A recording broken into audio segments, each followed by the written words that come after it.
Welcome to the Deep Dive. You know that scene, right? The last Thursday in November, you've got the sound of marching bands, and then you look up and there's, I don't know, Snoopy or Pikachu just soaring over the canyons of Manhattan. It's the Macy's Thanksgiving Day Parade. It's just this pure, warm blast of holiday nostalgia. It really is. But, Yeah. for anyone in the intellectual property world, it's not just a parade. It's more like an annual live action seminar on legal risk management. Mm. And it is, and this is no exaggeration, one of the most complex and carefully managed portfolios of creative assets in American culture. And that is exactly the core idea we're unpacking today. We're looking at this beloved public spectacle not just as, a holiday event, but as this dense network of legal and creative rights. Our mission is to quickly understand how intellectual property, so trademarks, copyright, licensing, how it all governs nearly every single thing you see. Precisely. We're sort of swapping the confetti for the contract clauses. This deep dive is all about showing how a public tradition, something that we feel is just out there for everyone, is actually a carefully managed portfolio of assets. We're going to break down the legal scaffolding that makes all that magic possible and profitable. Okay, let's get into it then, starting with the absolute foundation, the identity of the event itself. We all just call it the Macy's Thanksgiving Day Parade. And that name, that exact phrase, is a primary registered trademark. What's fascinating here is just the sheer weight and value of that specific trademark. It's not just about branding in a trivial sense. It legally protects the parade's core identity, all that goodwill built up over decades. So it's not simply about stopping some obvious knockoff. Like if a random vendor tried to sell a t-shirt with the exact name, that's clearly infringement. But how far does that legal fence actually extend? It extends very, very far. And the key concept here is brand dilution. Macy's uses trademark law not just to prevent direct confusion, but also to prevent, dilution of their brand's reputation. Dilution. Okay, can you break that down? Because that's where the technical definition really starts to matter, I think. Certainly. So dilution, specifically dilution by blurring or tarnishment, is critical for a brand this big. Blurring means, for example, if someone started a Macy's Christmas Day fun run. Even if you knew it wasn't the parade, it weakens the unique power of the Macy's mark for holiday events. And tarnishment is if a third party used the name in a way that associated the parade with something low quality or, inappropriate, it damages that positive reputation they've built since the 1920s. That really puts the power of that name into perspective. You're protecting the name's sparkle, not just its ownership. And beyond the name itself, the visual identity is just as key, right? Absolutely. The trademark also covers things like Macy's signature star logo when it's used with the parade, specific color schemes, the whole look of their promotional materials. It's a portfolio approach. They're securing every cue that tells you this is the authentic 100-year tradition, and that clarity lets them manage the whole ecosystem. Okay, so that legal scaffolding keeps the brand safe. Let's pivot to the crowd pleasers, because here's where it gets really compelling for me. The giant character balloons, Snoopy, Pikachu, Spider-Man, you just know they're protected IP. Macy's isn't just calling up Marvel and saying, hey, can we borrow Spider-Man for a few hours? No, not at all. Not even close. This involves really complex negotiations, and you're dealing with two layers of IP here, copyright and licensing. The character itself, Spider-Man, Snoopy, is protected by copyright held by, Marvel or Peanuts worldwide. If Macy's just made these balloons without permission, it would be blatant, obvious copyright infringement. So they have to get a license. I'm curious of the economics of that, though. Does Macy's pay some astronomical fee for just 2 hours of flight time? Well, the economics are what's so interesting. The deal is often structured less on a huge rental fee and more on, promotional value. Character owners do get paid, of course, but the real currency here is exposure. I mean, think about it. A balloon in that parade gets airtime in front of 50 million people on TV, plus millions on the street. It is a massive platform. Right. It's a huge ad, basically. It's happening right before the big holiday shopping season. Exactly. So the rights holders see that massive promotional value, and it cements their brand's longevity. It drives merchandising. It's the really sophisticated form of co-promotion, all enabled by IP law. The license is usually super specific to duration, location, how the character's represented, everything. Okay, but let's dig into a detail that I think confuses a lot of people. The character, Spider-Man, is copyrighted by Marvel. I get that. But what about the balloon itself? The giant three-dimensional thing floating down the street. Is there IP in the balloon? And that is a really important, nuanced question.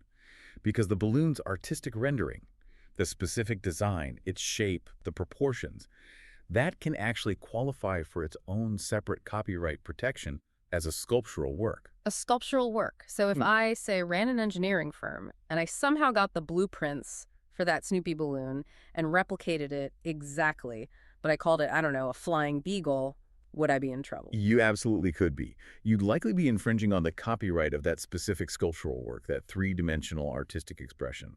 Even if you tried to get around the character trademark, which you probably couldn't, the balloon is basically treated as a unique piece of temporary functional art. And that second layer of IP stops people from just reverse engineering the spectacle that Macy's invested so much into creating. That complexity is just staggering. Okay, so once those enormous protected sculptures are in the air, the legal web just expands outward, right, to the broadcast itself. How is that viewing experience controlled? Right. The broadcast involves securing specific and often exclusive broadcast and performance rights. A network like NBC, which has had these rights for years, negotiates a massive comprehensive agreement with Macy's. And that deal is not just permission to film, it grants exclusivity. What does that exclusivity really mean, though? I mean, if I'm standing on the sidewalk with my phone, I can live stream it, right? But if a local TV station tried to set up their own camera, they'd be shut down. That's a great way to put it. Generally, your small-scale personal recording is fine. It falls under fair use or it's just ignored. But for another commercial company, that exclusivity is ironclad. NBC pays a lot of money to control the official broadcast, the commentary, the camera angles, and critically, the ad slots. A competing commercial broadcast would be a major breach of contract and IP rights. And the broadcast is where the IP headaches must just multiply, because the parade is full of live performances. You have Broadway numbers, you have marching bands playing pop songs. It's a lot of moving parts. This is the operational Everest of IP management for the parade. Every performance involves securing multiple layers of rights. You have choreography rights for dances, performer agreements for celebrities, and the big one, music licensing. Okay, let's focus on the music for a second. That must be a Herculean task, just tracking and clearing everything. It's a massive undertaking. Every single piece of music, whether from a Broadway show, a pop star, or a high school band's arrangement, needs clearance. And it needs it for public performance and for broadcast synchronization. And sync rights, those are the really tricky ones, aren't they? That's the right to attach a song to a visual. They're notoriously complex, and they can be expensive. For a Broadway performance on a float, the organizers need performance rights through groups like ASCAP or BMI. But they also need those sync rights for the TV broadcast, and that means negotiating directly with the music publisher. What about all the marching bands? I mean, they're often playing their own arrangements of songs. Does that simplify things? It actually makes it complicated in a different way. It's a volume problem. While the bands usually clear their arrangements, the sheer number of them is the challenge. If you have 30 bands playing dozens of different songs, well, the task of reporting and compensating all those composers and rights holders is just enormous. The parade has to ensure every second of music is accounted for and paid for. So the cheerful, seamless broadcast we see is actually built on this mountain of successfully cleared rights. It absolutely is. It's a perfect blend of logistics and hardcore legal compliance. Okay, finally, let's touch on the commercial side of this. The souvenirs, the collectible ornaments, all the branded stuff that shows up in stores. How does IP protect that? This is where they get the return on that huge IP investment. The merchandise is basically protected by a dual legal shield. First, the specific artwork on an item, say a really detailed ornament of a float, is protected by copyright, so you can't just copy the design. And second, the use of the parade's name and logos on that ornament is protected by trademark. So an unauthorized piece of merchandise could be infringing on both the artistic copyright of the design and the trademark of the name. Correct. It's a complete legal wall. And that strict protection is what ensures only Macy's and its official partners can use the parade's goodwill to sell products. It blocks knockoffs that could mislead people or, again, dilute the brand's reputation for quality. It just seems so counterintuitive to think of this major holiday tradition, something defined by public cheer and nostalgia, as being this sophisticated legal and financial structure. And that's really the key takeaway here. The IP protection isn't a barrier to the fun, it's the enabler of the fun. It's what ensures the event maintains its quality and its identity every single year. It's what allows them to get those beloved characters. And it provides the revenue stream you need to finance an operation on this incredible scale. Hmm. Without that legal backbone, the whole thing would become chaotic and, frankly, unsustainable. So the parade isn't just a shared memory, it's a giant, meticulously controlled asset portfolio, all designed to deliver maximum joy and maximum protected value. That's the perfect summation. The joy the parade brings might feel priceless, but behind the scenes, intellectual property is literally the engine that keeps the magic and those huge characters afloat. Well, thank you for walking us through that. It's a staggering amount of complexity, and it definitely gives you a new appreciation for every single float and fanfare. My pleasure. It's a fascinating topic. And now, here's a final provocative thought for you to mull over after this discussion. Think about all the other massive public events you consider traditions. The Super Bowl halftime show, the New Year's Eve ball drop. They're all intricate IP constructs just like this.